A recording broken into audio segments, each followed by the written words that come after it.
Have you ever felt stretched too thin just saying yes to everything and watching your product get completely bloated and unfocused? I've been there. As a product manager, you know that saying no isn't just necessary, it's your secret weapon for driving meaningful product impact. But let's be clear, saying no doesn't mean stifling ideas or shutting down innovation. It's about strategically selecting what to build and confidently explaining why others don't make the cut. So when you say yes to every idea, feature request, stakeholder whim, competitor feature, you end up with a Frankenstein product that lacks clarity and consistency. I once heard someone say, and it'll help you organize all your things, and it'll help you do your work better. It'll help you find buried treasure. It'll help you find true love. And then someone chimed in and said, well, isn't that supposed to be a toaster? I get where they're going with this, right? You can't have a Franken feature product. It doesn't work out if you do. The PM prides themselves on being a team player. Then a few months later, Mr. Yes or Ms. Yes is in a sorry state. You don't want to just be the person who says, but I'm trying to play along with everybody else. So how do you go about prioritizing if you're a product or product manager? How do you go along doing that?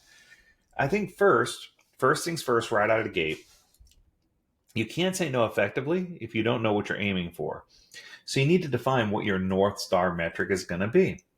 Is it active users, revenue, time to value? Tie it to quarterly or annual objectives.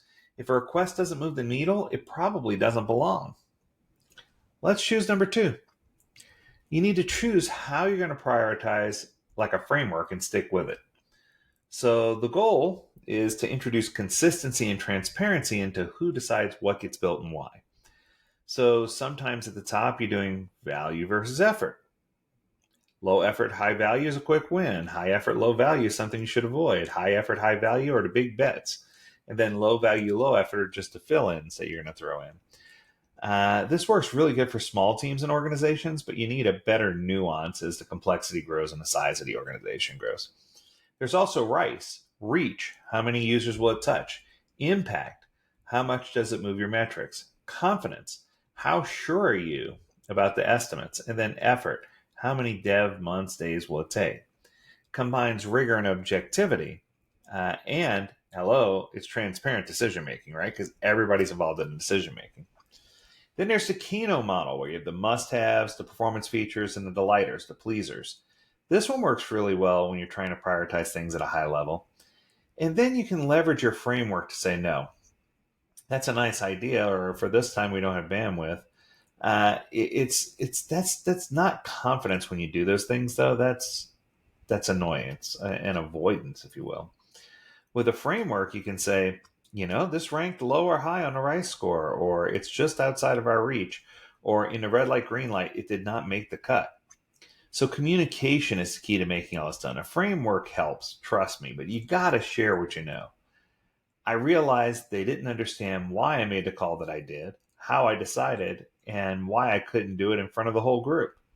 So when you're trying to do this, you should explain the framework that you're using during planning session, show the scores or a matrix live so they have visibility, and let people see visibly into it.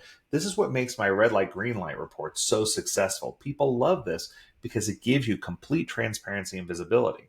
Invite healthy discussions, but stay firm if the data supports that decision.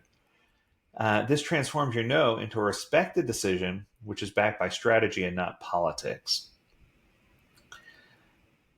Far from killing momentum, saying no also makes space for the big bets, those high effort, high value items, the delighters that stand out, and it allows you to focus on vision and metrics and really push forward in a direction where everyone wants to go anyway. There was a famous quote that once said, product management means being guided to strategy, not prioritization algorithms, which I thought was interesting. Let the frameworks inform, but let your strategy lead. So I think part of it is you need to ask yourself just a few simple questions. Number one, what is your North Star?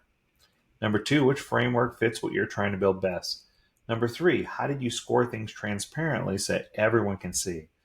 4, communicate your reasoning and logic behind the way you scored things. And then 5, say no firmly with empathy and with data to support your decision. That's going to do it for this episode. I hope that you enjoyed it. If you have a topic you want us to discuss, learn more at AgileDad.com. That's the place for you. And as always, we encourage you to stay healthy, stay well, and stay agile, my friends. Until next time, do take care. Bye now.